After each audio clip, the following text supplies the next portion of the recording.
पाकिस्तान का सिंध-ताश मुआहदे की खिलाफ वर्जी पर आलमी फोरम से रुजू करने का फैसला। वजीर आजम की जेर सदारत कौमी सलामती कमेटी का इजलास खात्म। इजलास में आला सिविल और अस्करी क़यादत की भी शिरकत। भारत की आबी जारियत का मुंह तोड़ जवाब देने में मुशावरत हुई। इजलास में पहलगाम वाक़े की बाद पाकिस्तान पर लगाए गए तमाम इक़दामात मुस्तरद। भारतीय आबी जारियत का जवाब देने के लिए वज़ारत ख़ारिजा की सिफारिशात मंजूर।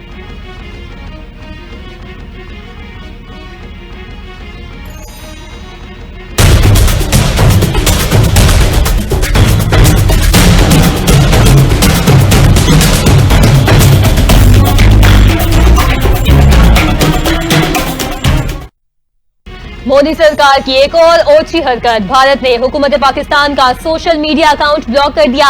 गवर्नमेंट ऑफ पाकिस्तान के एक्स हैंडल भारत में बंद। भारतीय हुकूमत ने मकबूजा कश्मीर के इलाके पहलगाम में 28 सयाहों की हलाकत के बाद पाकिस्तान के खिलाफ सख्त इकदाम का ऐलान करते हुए वाघा अटारी सरहद बंद कर दी थी। गुज़िश्ता रोज भारत ने सिंध मुआहदा भी यकतरफा तौर पर मुअत्तल करने का ऐलान किया था।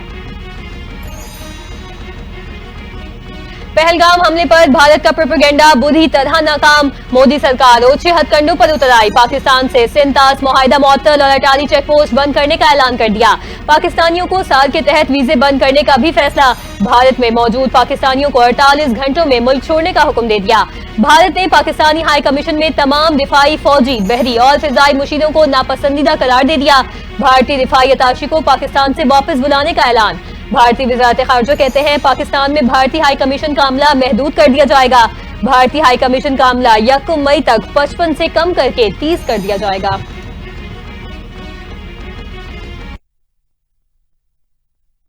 जिस इलाके में ये वाकया हुआ, अफसोसनाक वाकया पेश आया है, वो मकबूजा कश्मीर का इलाका है, जो पिछले 77-78 साल से भारतीय मुजालिम का वो लोग शिकार हैं।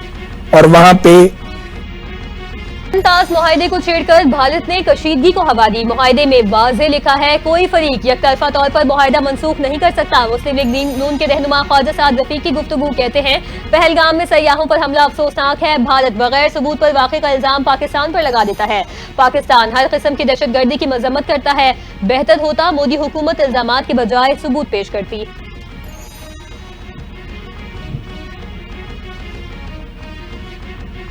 वज़ीर इत्तलात सिंध शर्जील इनाम मेमन की भारत की जानिब से सिंध-ताश मुआहदे की मुअत्तली की मजम्मत। कहते हैं मुआहदे की मुअत्तली जारियत और खित्ते में अमन के लिए संगीन खतरा है। भारतीय इक़दाम इंतहाई इश्तियाल अंगेज और गैर जिम्मेदाराना है। भारत माजी में भी बैनुल-अक़वामी दौरों पर फॉल्स फ्लैग ऑपरेशन का सहारा लेता आया। भारत ने आज एक बार फिर पहलगाम में वही पुरानी चाल दोहराई। पाकिस्तान दहशतगर्दी के खिलाफ आलमी मुहिम का मौसर और मुतहरिक हिस्सा रहा। दहशतगर्दी के खिलाफ जंग में हजारों जानों का नजराना पेश किया। चेयरमैन पीटीआई बैरिस्टर गौहर से अमरीकी नायब सफीर की मुलाकात। बाहिमी दिलचस्पी के उमूर पर तबादला ख्याल हुआ। मुलाकात में मुल्की सियासी, सिक्योरिटी और मुआशी सूरत-ए-हाल पर भी तबादला ख्याल। दोनों का बाहिमी राब्ते जारी रखने पर इत्तफाक। दोनों फरीकैन के दरमियान बाहिमी दिलचस्पी के उमूर पर भी बातचीत की गई।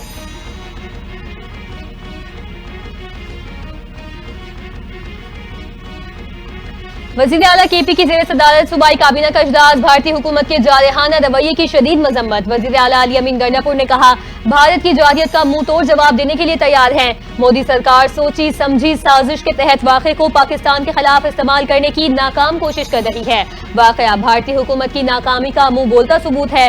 भारत ने जारियत की कोशिश की तो उसे भारी कीमत चुकानी पड़ेगी।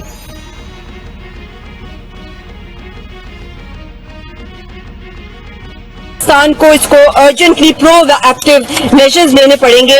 World bank is a party to this और इसके साथ ग्लोबल पास का भी रिस्पॉन्सिबिलिटी। डैम्स को बिल्ड किया जाए, मगर डैम्स ओवरनाइट एक रात में तो नहीं बिल्ड किए जाते, तो ये तो हर सूरत पाकिस्तान को इसको अर्जेंटली प्रोएक्टिव मेजर्स लेने पड़ेंगे। World bank is a party to this और इसके साथ ग्लोबल पास का भी रिस्पॉन्सिबिलिटी है कि ये यूनाइटेड नेशंस की सिक्योरिटी काउंसिल में ये मामला लेके जाया जाए। एक दफा फिर ना से पूरे खित्ते का जो पीस जो है उसको तबाह करने के लिए एक नई जंग की तरफ हिंदुस्तान की मोदी सरकार लेके जा रही, क्योंकि हमने इनका ट्रेडिशनल जो देखा है, उड़ी के अटैक, जितने भी इन्होंने फॉल्स फ्लैग ऑपरेशन किए, पठानकोट, बालाकोट, जितने भी, उसके बाद फायदा जो हुआ है वो हिंदुत्व का वोट बैंक जो है वो बढ़ा है।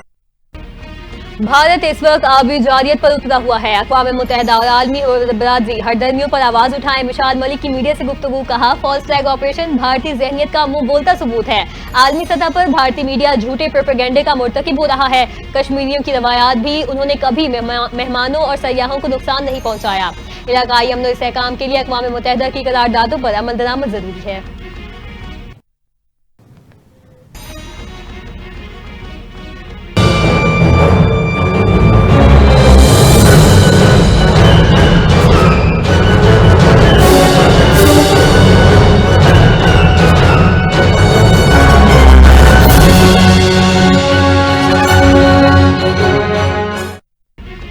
सिंध-तास मुआहदे को मुअत्तल करना भारत की आबी दहशतगर्दी है। भारत यकतरफा मुआहदा मुअत्तल नहीं कर सकता। साबिक वजीर दाखिला शेख रशीद का बयान, कहते हैं कश्मीर में जुल्म सितम को नजरअंदाज नहीं किया जा सकता। पाकिस्तान के चप्पे चप्पे की हिफाजत करना पाकिस्तानी कौम खूब जानती है। वक्त आने पर भारत को तुर्की बतुर्की जवाब देंगे। भारत ने गुज़िश्ता रोज पाकिस्तान के खिलाफ आबी जारियत करते हुए सिंध-तास मुआहदा फौरी मुअत्तल करने का ऐलान किया था।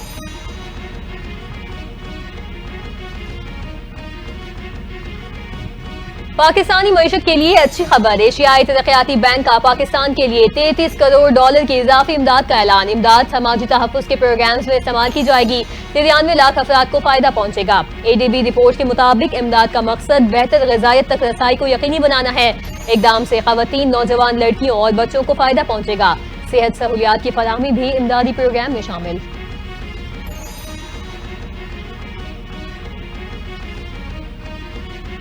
Chairman people's party Bilawal Bhutto Zardari Islamabad के लिए रवाना। वजीर आजम शहबाज शरीफ और बिलावल भुट्टो की आज मुलाकात का इम्कान। मुलाकात में वजीर आला सिंध मुराद अली शाह भी मौजूद होंगे। बिलावल भुट्टो और वजीर आला मुराद अली शाह कैनाल मामले पर सिंध के तहफ़्फ़ुज़ात से वजीर आजम को आगाह करेंगे। मुलाकात में कैनाल के मामले पर मुस्बत पेशरफ़्त का इम्कान।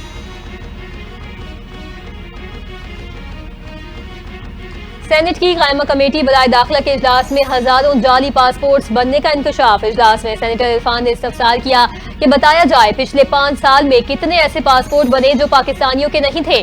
DG पासपोर्ट ने बताया कि 1296 पासपोर्ट सऊदी अरब से रिपोर्ट हुए जो गैर मुल्कियों ने पाकिस्तान भिजवाए।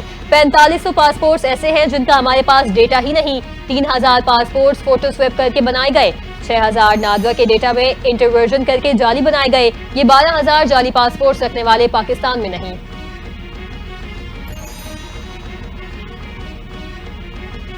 सोशल मीडिया पर जाली वीडियोस अपलोड करने वालों के खिलाफ पुलिस का एक्शन। रियासत मुखालिफ सरगर्मियों में मुलव्विस अफराद के खिलाफ पिका के मुकदमात दर्ज।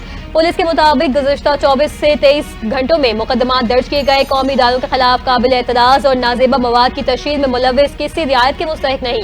इदारों की तज़यीक और तमस्खुर उड़ाने वाले अनासिर को कानून की गिरफ्त में लेकर सख्त से सख्त सजा दिलवाई जाएगी।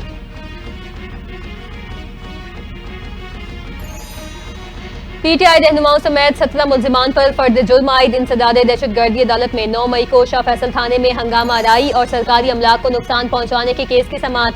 राजा अजहर, फहीम खान और शाहनवाज जदून समेत दीगर मुल्जिमान पेश। मुल्जिमान का सेहत जुर्म से इनकार। अदालत ने आइंदा समाअत पर तफ्तीशी अफसर और इस्तगासा के गवाहों को तलब करते हुए मुकदमे की समाअत 6 मई तक मुलतवी कर दी।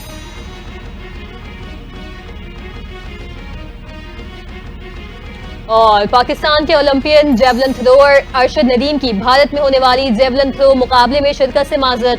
अरशद नदीम कहते हैं उनका शेड्यूल पहले से तय है। मसरूफियत की वजह से Bengaluru classic javelin throw event में शिरकत नहीं कर सकता। नीरज चोपड़ा ने याद रखा, उनका शुक्रिया अदा करता हूँ। भारतीय ओलंपियन नीरज चोपड़ा ने अरशद नदीम को Bengaluru classic javelin throw event में शिरकत की दावत दी थी।